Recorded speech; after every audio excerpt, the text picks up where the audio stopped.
Today I'd like to continue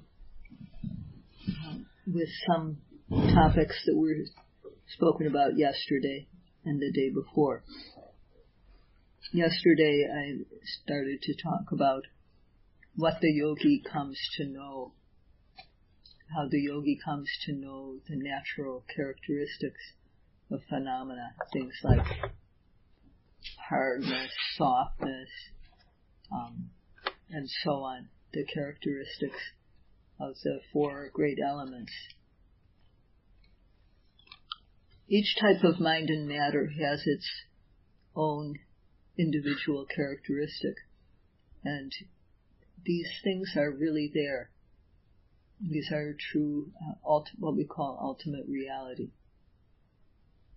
But as I mentioned yesterday, we normally don't see like this. We are normally not capable of seeing the body as just hardness, softness, heat, movement, and so on. We see on the conceptual level. So we see the form. When we put the attention on the abdomen, we see the form, the shape of the abdomen. Or when we observe the stepping, right step or left step, we see the shape of the foot or the leg. So this is one level on which we see, and this is a conceptual level, and it is seeing this is seeing the concept of form or shape. Another conceptual level on which we see is to see the position that some part of the body is in. That, for example, the arm is bent, or that it is extended, that the hand is open, or that it's closed into a fist. This is another way in which we see. And the third level on which we can see is to see the natural characteristic of phenomena, seeing past the form and the manner, to see the specific characteristics such as hardness, softness, and so on. So as I mentioned yesterday, when the concept is apparent, then it's not possible to see the true nature. It's only when we go past the conceptual level and see that we can see the specific characteristic of phenomena. For example, the characteristics that we can observe when we observe the rising of the abdomen are things such as tightness or tension, or we may feel that the abdomen is stretching. This type of sensation is just an example. Or we can feel vibration, for example, or movement. And I know personally I also feel it as hard sometimes or soft sometimes. This is also possible. So when we are able to see qualities like that, like hardness, softness, heat, tension, when we can focus on that characteristic without seeing the concept, then we are able to see that this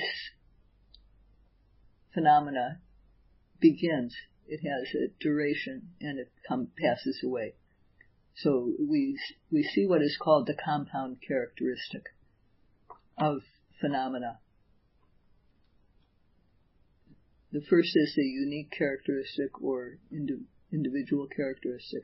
The second type of way of seeing what is really there is to see the compound characteristic, to see that the phenomena begins, it goes through a period of duration, and then it passes away. But this perception of the beginning, the middle, and the end happens when we're watching the true nature, when we're seeing hardness or softness, something like that. And when one sees clearly that the object has a beginning, a middle, and end, then one also comes to see the impermanent quality that phenomena has. It arises, it doesn't stay that way, it passes away. So this becomes apparent as we watch true nature. And second of all, what is not lasting cannot be called good. So it is dukkha. We come to perceive the suffering aspect of phenomena, that they come and go. And as we are observing the qualities that occur in the rising and the falling, stiffness, tension, hardness, softness, whatever, we also see that these things arise and pass away not due to our control of them. They are following their own nature. And so we perceive that these things are selfless in nature. They have they're not under our control. And this is called the characteristic of anatta, selflessness. So in practice, what we need to do is to observe the movements of the rising and the falling and other arising objects exactly at the moment they begin. We have to observe the rising and the falling as soon as it arises, and keep our attention there for the whole time. When the concentration on the object becomes strong enough, then the form and the manner no longer are apparent. One doesn't see the shape of the abdomen anymore. One doesn't see that it expands or contracts. One just sees the qualities that are really there, such as stiffness or tension or pressure or movement. So seeing this is seeing the natural characteristic, sabhava lakkhana. Voir cela, voir les qualités, c'est sabhava lakkhana. And at the beginning, the meditator is only able to see the middle of the object, the middle of the rising and the middle of the falling. And as the concentration continues to develop, then the yogi is able to see the beginning and the middle. And it happens that while the yogi is watching one object, another object comes up before the first object has disappeared. So this is how the vision progresses. So although one sees the end, it's covered over by seeing the new object that has arisen. So this is what it is to see the compound characteristic, sankhata lakkhana. So when one can see very clearly the beginning, the middle, and the end of the object, then the yogi comes to see the common characteristic of the impermanent characteristic, the unsatisfactory quality of it, and the uncontrollable quality that phenomena has. And this is called the samanya lakkhana, or common characteristic. So when the common characteristic is apparent, then vipassana knowledge has begun. But what we have to do is to work to see the sabhava. We have to work to see the individual characteristic, because it is when we see that the sankhata compound characteristic and the common characteristics become apparent. So we don't try to see impermanence. We don't try to see the compound characteristic. We just try to see the object when it arises, to see the true nature with effort, mindfulness, and concentration. So everyone wants to gain special knowledge. Everyone wants to gain liberation from the practice. And there are 5 causes for special knowledge to arise. So this is the main thing I would like to talk about today. So first of all, we should have trust and confidence. And the question is, well, what is it that we should have trust in? What should we have faith or confidence in? And for Buddhists, one should have the faith in the wisdom of the Buddha. And it is said in Pali, Sadohoti Tathagatasa Bodhin. But for those who don't have strong faith in individuals, or who are weak in trusting individuals, then it is sufficient just to have the understanding that good actions bring good results, and bad actions bring bad results. And we should have confidence in this understanding. This confidence in this understanding of cause and effect, that good actions bring good results, bad actions bring bad results, is enough for undertaking the practice. The second factor that we need to have is good health. However, nowadays, virtually nobody has good health. So what we need is health that is good enough for the practice.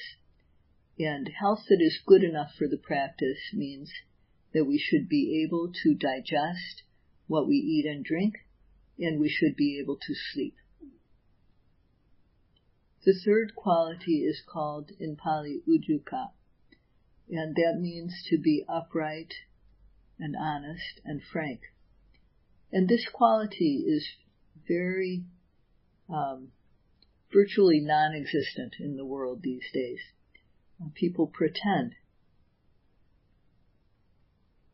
So people pretend to be blameless when they actually have a fault, and they pretend to have qualities that they don't have. So just in the world at large, we can see that this is really common. When people have a fault, there's a time and a place to admit that. And when we don't have a quality, a certain capability, then we shouldn't pretend to have it. And it's very important to be upright like this, to be honest and frank about things, especially when we're practicing and we're talking about our practice to the teacher. Just to be frank about, this is what happens when I sit down to observe rising and falling. This is what, just to be very frank about what happens when you try to meditate. So these first 3 qualities are the most important ones for the yogi to have. To have faith and confidence, good health, and honesty. And if a yogi has those qualities, the teacher can help. And the fourth factor that we need to have is continual effort. When we're sitting, we make the effort to observe every rising and falling, every arising object beginning with the rising and the falling. And to the extent of our effort, mindfulness or sati will stick with the object.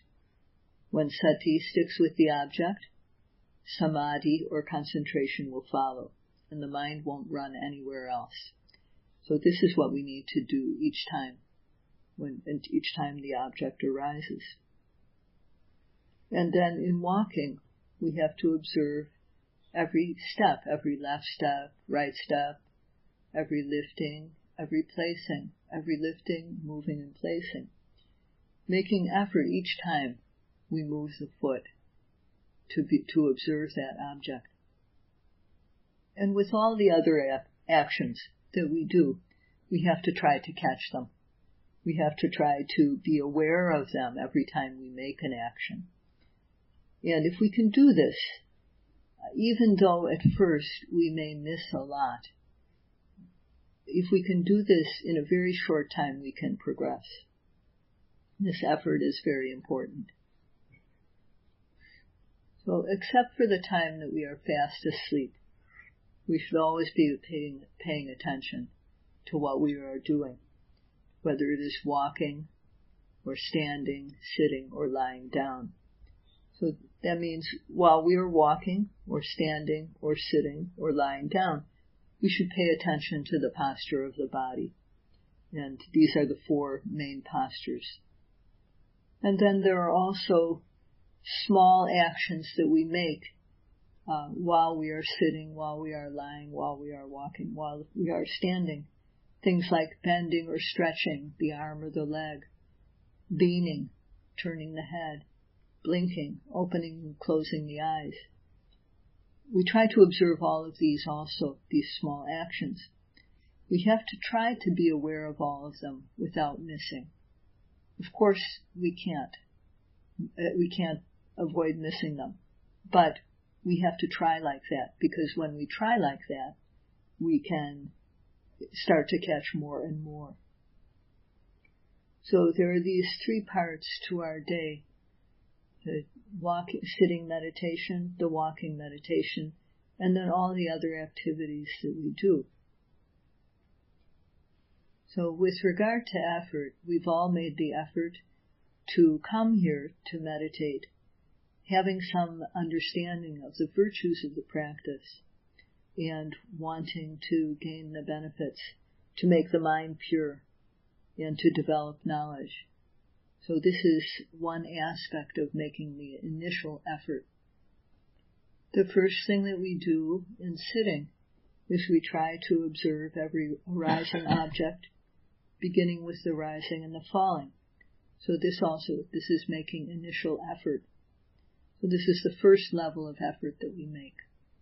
And when we keep on trying to do this, then boredom comes, because we haven't yet seen the results of our work, although we've been trying. No results have happened yet. So when that happens, we have to boost our effort. We have to increase our effort so that we can overcome the boredom that comes in. And this takes courage. And this courageous effort is the 4th cause for realizing the Dhamma in this very life. So everyone who has come here has given up their worldly life, given up their daily activities, given up their normal work, their normal living situation, all the types of pleasures that we normally can enjoy. And this takes courage to do. And people have faith that doing this will be good for them. So whether that is our motivation or whether we're just trying it out to see what happens, in any case, we should put effort in so that we can achieve what we want to. And effort comes, there are 3 levels for effort. The first level is the initial effort, which was just mentioned. So the effort to take up the practice, to get to the meditation center and learn the practice and to apply it. And again, as in sitting, we observe the rising, the falling, and all the other arising objects. In the walking, we observe the lifting, the moving and the placing, or left step, right step, lifting, placing. So this is the initial effort that we are making. Initial effort called in Pali Arambha Dhatu. So while we are making this initial effort, if benefits haven't started to arise yet, we start to feel bored. And we don't want to do this anymore. We just want to back off. And we don't want to practice. So if this attitude comes up in the mind, then it's just a matter of boosting your effort, not to give up. You have to boost the effort so as to get past this stage. And this boosted up effort, stepped up effort, has a name in Pali, Nekkhamma Dhatu. So if we boost our effort up so as to get past this stage of boredom, then the noting becomes good and it becomes continuous. When the noting is continuous, then the mind becomes clean and pure, and this is when benefits start to arise, and we start to feel satisfied with the practice. But when you see these benefits, don't settle for just this much. Keep on making more effort so that you are able to go farther and reach your goal. So that is the third stage of effort, the effort that keeps on going. Once getting past the obstacles, the noting becomes good, but you keep on going. And that effort continues to increase more and more until you get to the final goal. So it is simply a matter of keeping on going to until one finishes what one has started to do. And one needs to behave like a worker, just keeping on going until the job is done. The fifth factor that we need to realize the Dhamma in this very life is to see the fast arising and passing away of phenomena. But this is bound to happen if one has these three stages of effort. So I'm not going to go into that tonight. Just to know, if you make effort, you will achieve that for sure. So I'd like to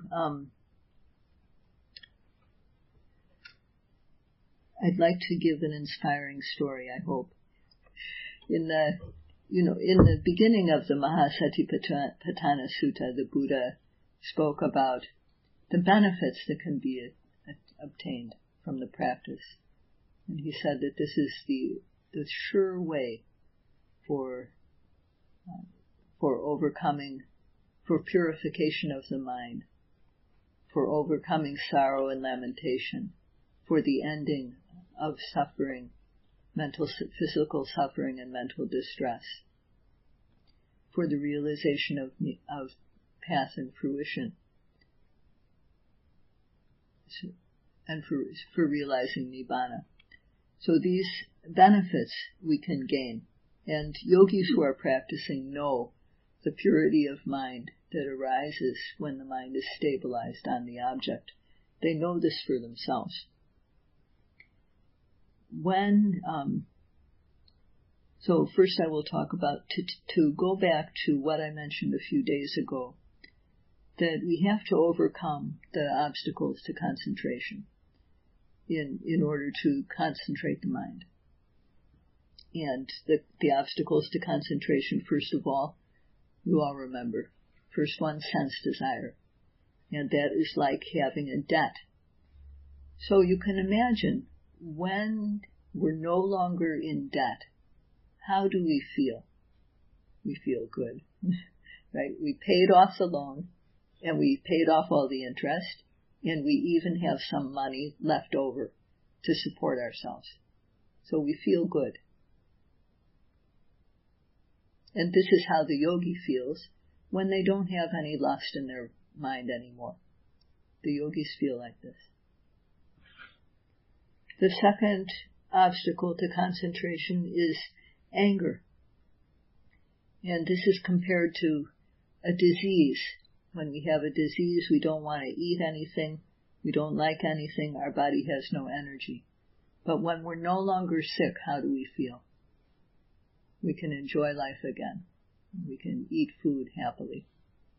So just the same way that a person who's been sick feels good when they no longer have the disease and they're healthy again, so too the yogi feels good when there's no anger happening anymore.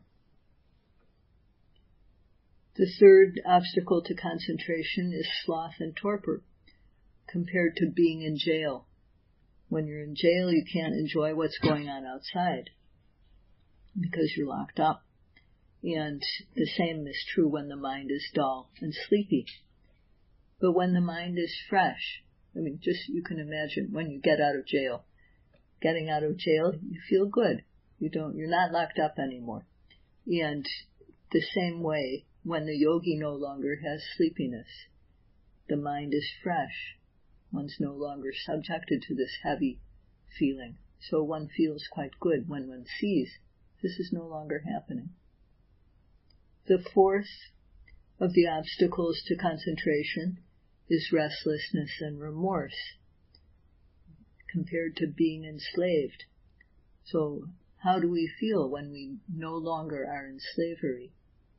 We feel free. We can go where we want to go.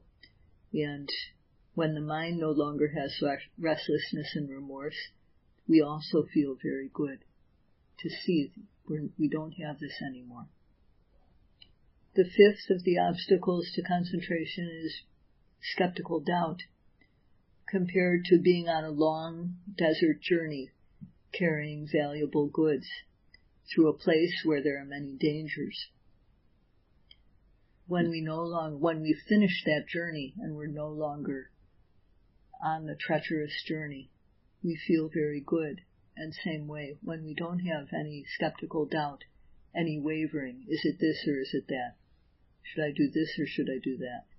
When that wavering isn't happening anymore, but the mind is decisive about what the object is, then one feels very good.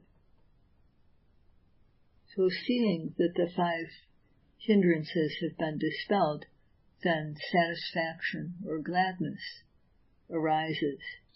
And because of this gladness, then there's joy, joyous interest. With joyous interest, then the body becomes tranquil. And because of the tranquility, then sukha vedana, the pleasant feeling arises. And this is the cause for the mind to become concentrated.